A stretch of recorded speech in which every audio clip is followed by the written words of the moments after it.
Emmanuel Rose is a marketing and sales professional who's on the line with us here, and we're going to be talking about his book, Authenticity, Marketing to Generation Z.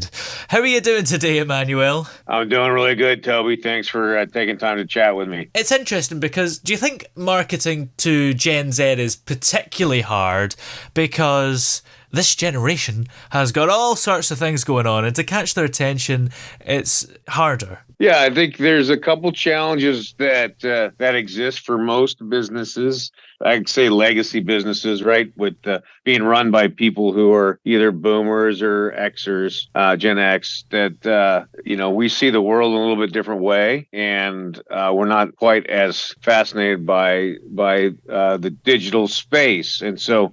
Because Gen Z is the first true digital generation. It takes a lot to get through, like you mentioned, and B, it's essential that we bring more of our person and personality and involvement in the community into the marketing, more so than businesses have in times past. So, what are the best ways to market to Gen Z? Because, as I say it does seem pretty impossible. Well, that's a good question. Really, it's somewhat situational, but in general, this idea of the CEO or top management acting as an influencer is a critical activity because this group of people is more aware of influencers as a way of getting information and finding products and services that they value.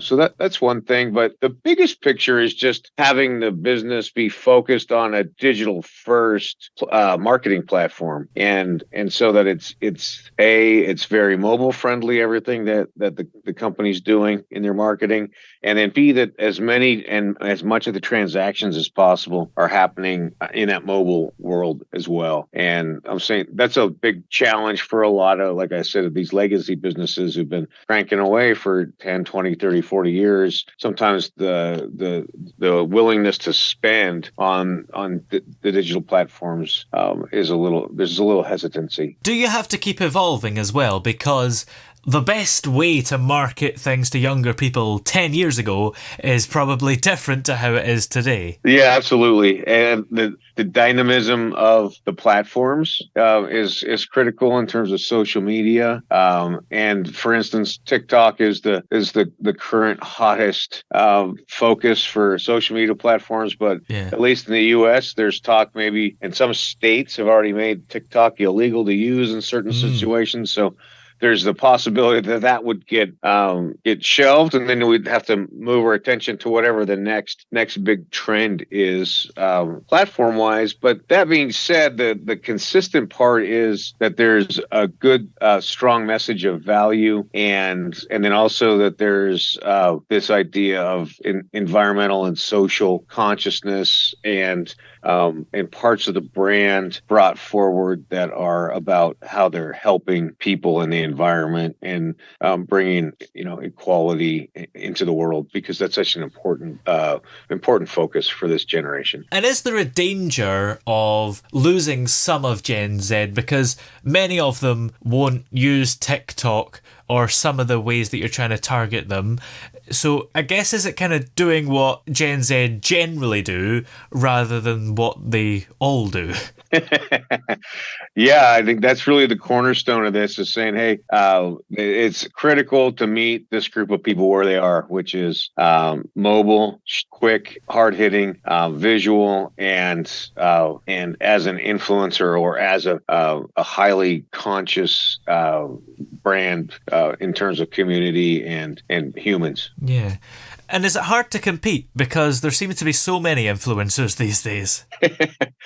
Well, yeah. So, in the way that I'm recommending approaching this, it's not necessarily competing with the other influencers as much as it is having the CEO telling the stories of the company, telling the stories of the staff, telling the stories of the community involvement, as well as the stories of the products and services. So they're not trying to be the next viral TikTok as much as just that human telling the human stories. And a lot of people from older generations, or even from Gen Z themselves, might be thinking, well, what actually is an influencer? Because for a lot of people, it appears to be somebody that just tries to sell you things.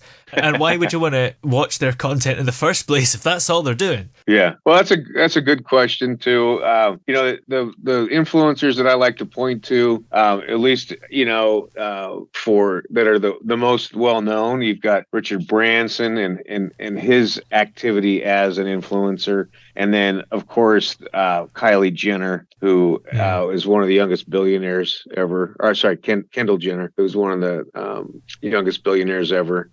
And so that idea of they're both CEO influencers, and they're spending time on video and telling their stories, and then turning all that into other sorts of content so that people can consume as they want. Yeah. Now, does blogging still produce results, or are we past that now? Well, fortunately, there's some benefits to blogging in terms of the search engine optimization, and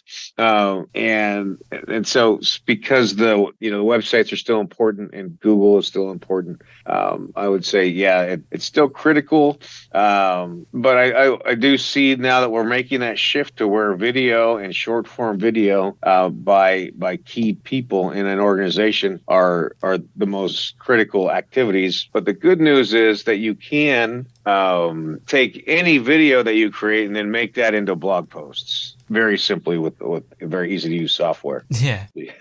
I suppose there's an attention span thing as well. TikTok and other things do have a kind of short form video, so you have to keep it short, and I suppose hook the viewer in and have your message or advertisement in very quickly so that people get your message and know what it's all about before they lose interest. Yeah.